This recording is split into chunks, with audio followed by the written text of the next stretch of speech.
Deauthentication attacks. So we're still in our first section of the course, which means all the attacks that we're going to talk about are attacks that we can launch on any network that is within our Wi-Fi range, even if the network has encryption, even if it uses a key, and even if we don't have that key. So we don't have to connect to any network to launch these attacks. The deauthentication attack is very useful.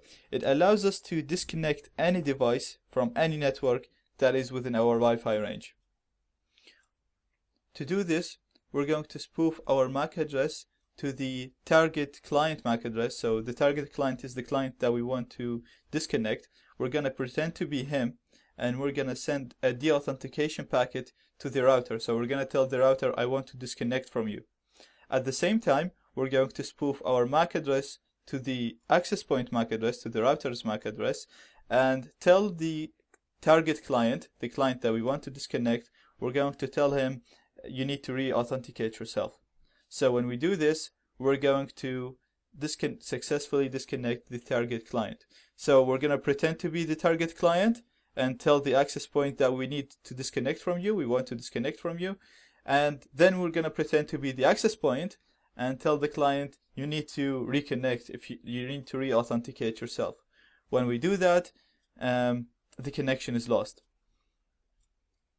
We're going to use a tool called AirPlayNG to do it. So let's see how we can do that. First of all, we're going to need to run aerodumpng on the target network because we want to see which clients are connected to it. So we want to see what devices are connected to this network. So our first command is going to be aerodumpng. And I'm not going to need the right option, so I'm just going to delete it here. So all I'm going to need is aerodumpng channel. We put the channel of the target network, and BSSID, the MAC address of the target network.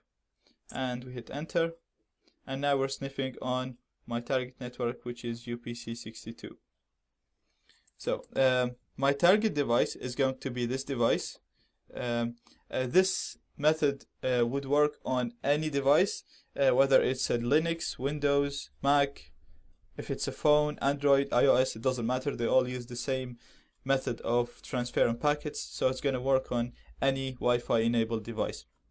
Let's make sure we have connection here. I'm just going to go to google.com.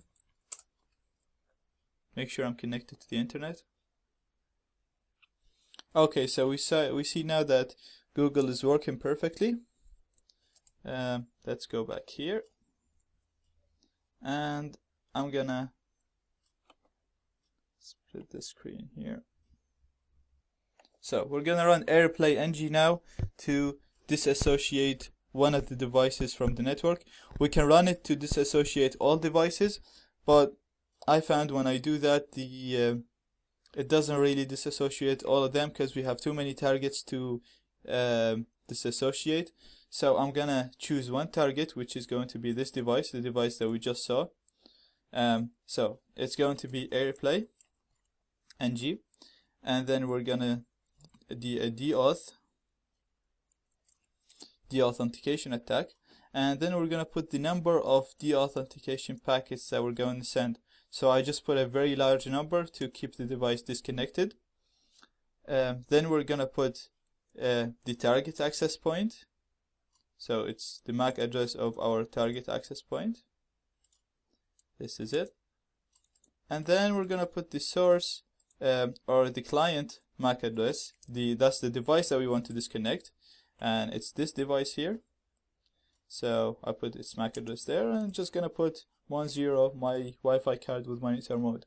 So again, AirPlayNG, deauth, the number of packets, then we put the MAC address of the target AP, and then the MAC address of the device that we want to disconnect. I'm gonna hit enter, and AirPlayNG now send in the authentication packets. Let's go to the target device and see if we still have internet connection.